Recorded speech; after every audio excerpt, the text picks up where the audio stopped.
and Chill, your home for all things millennial adulting. I'm Stephanie, here to talk to you today about student loan interest, such a lovely topic, and which debt repayment strategy is best for you. Student loan interest is one of those things that nobody talks about, and to be honest, a lot of people don't exactly understand how the math works. And by a lot of people, I mean me. I didn't understand. I'd raise my arm higher, but this shirt is not made for that. So yeah, I will link in the cards so you guys, if you want to see or if you haven't seen already, how I'm structuring paying off my $304,000. And sip. Every time I say it, I have to drink because it's a lot of student loans.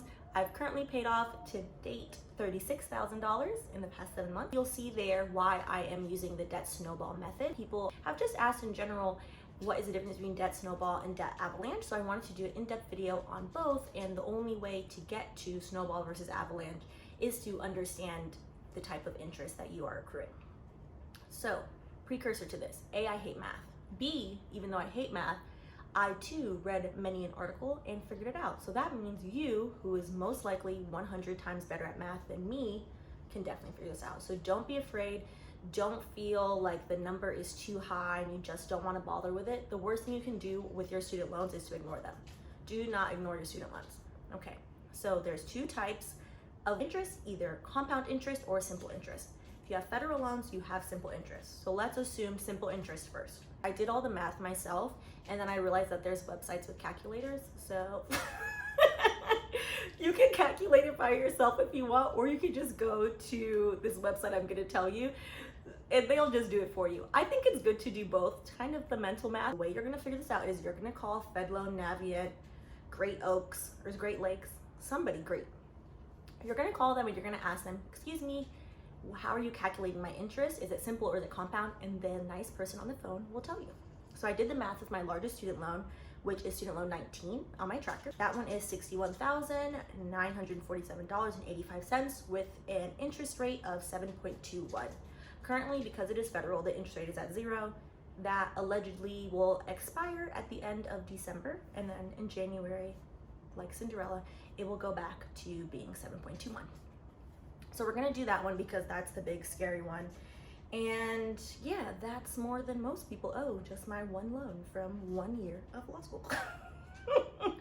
Law school, by the way, depending on which institution you go to, is $60,000 a year in tuition.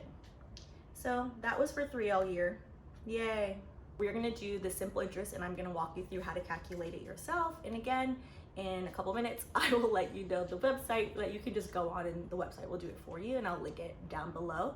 But I think it's valuable for you to feel the pain of doing the math yourself. That way it incentivizes you to not feel that pain in the future because you're gonna pay it off early. Just saying. We're gonna take your interest rate, which for me, we're doing 7.21%, divided by 365, that's the amount of days in the year, because we're trying to find out our daily interest accrual. Then you're going to multiply that amount by the amount of the loan. So for me, that is $61,947.85, which is going to bring us to $12.23 of interest per day. Then to get the monthly, you multiply that amount by the amount of days in your billing cycle. It's usually 30 days. So that brings me to $367.15 per month of money I did not borrow. Like, this stresses me out. Which then brings me to $4,405.90 in interest per year on one of my loans. Remember, I started this journey with 22 loans. 22. I now have 7. My big 6 from law school, and then stupid Sally Mae bar study loan that I can't refinance. That pisses me off. But we'll talk about her later. Yeah, so that's how you're gonna calculate that. Or if you also hate math and you don't want to feel the pain, and I completely understand, you can go to smartasset.com/student-loans/student-loan-calculator, and it will just do it for you. Or if you just type in student loan calculator smart asset in Google, it will come up. Their numbers came up to the same as mine. What I want to show you guys though, and it was a lot faster than me doing the math because that would have been painful, as that probably was painful for you as well. It then shows you the total lifetime cost of your student loan over the amount of the loan period. So I did 15 years because that's the amount of the loan period. Although it's actually longer if you're on income-based repayment. They change it when you're on income-based repayment, I believe, to like 20 years, something ridiculous. So on 15 years, for this one loan, for student loan 19, I actually would end up paying $101,537. So that's 40 extra grand if I don't pay it off on time, as in early. The interest just keeps growing. So the way compound interest works, you can do student loan calculator for compound interest if you have a private loan. If you have Sallie Mae specifically, there is a student loan calculator built into Sallie Mae, and you can just plug your numbers in and Sallie Mae will do that. I don't believe it works if you don't have Sallie Mae, but there are free websites for if you have a private loan. Compound interest, unlike simple interest, which is very interesting and also extremely painful because I have to deal with that in Sallie Mae.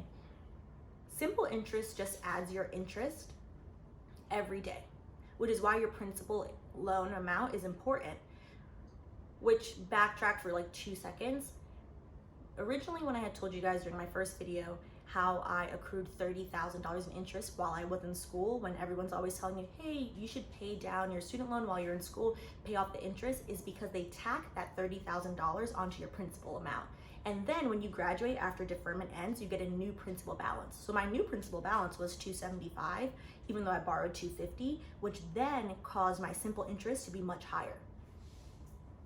So similarly with compound interest, the number that they are calculating grows. So instead of simple interest, where every day, which for this was $12.33 per day, is getting tacked on. Not right now because we're in 0% interest, but taking this crazy circumstance out of the picture, I'm just giving you an example. The estimates I'm about to give you are not correct because no, I did not do the math for compound interest because again, I'm an attorney and I'm very bad at math, and y'all are lucky I figured out how to do simple interest. It didn't just cheat the whole time and just look up the formula. So with the compound interest, they take that $12.23 and then they tack it on to my principal amount. So that would get added to the $61,000, and then every day they would recalculate what my principal is. So that's why it's called compound. It's growing, it's growing, it's growing day by day. It is the most awful, awful thing. For context, I've been paying my Sallie Mae Bar Study loan is $6,000. I have been paying Sallie Mae Bar Study loan for 4 years.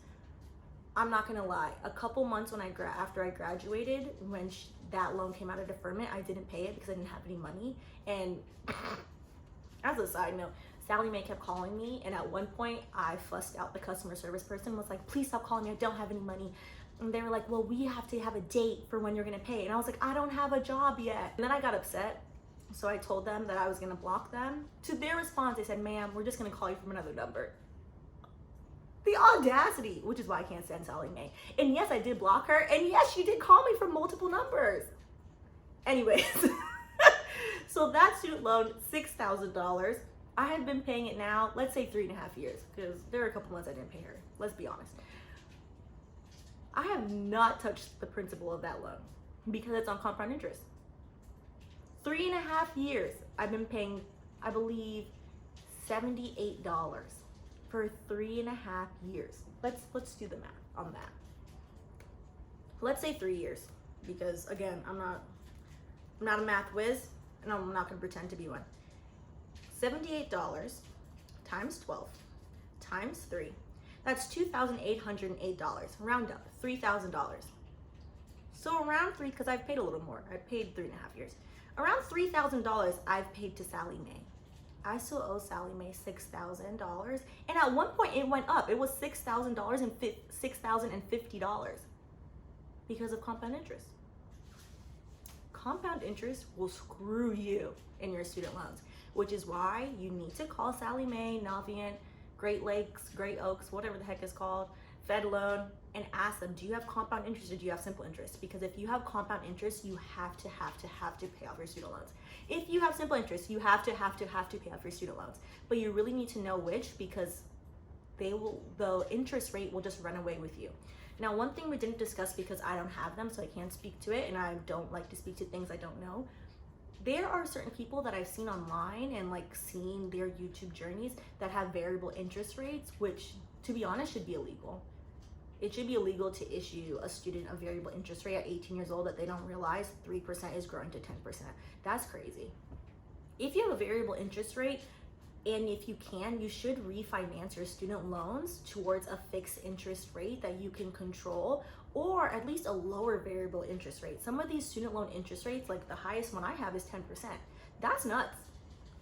I can't refinance Sally Mae, which is super frustrating, which is why I'm prioritizing her next year to pay off. And I talked about that in my September student loan update, that because I hate her, I accidentally forgot to put her in this year's budget.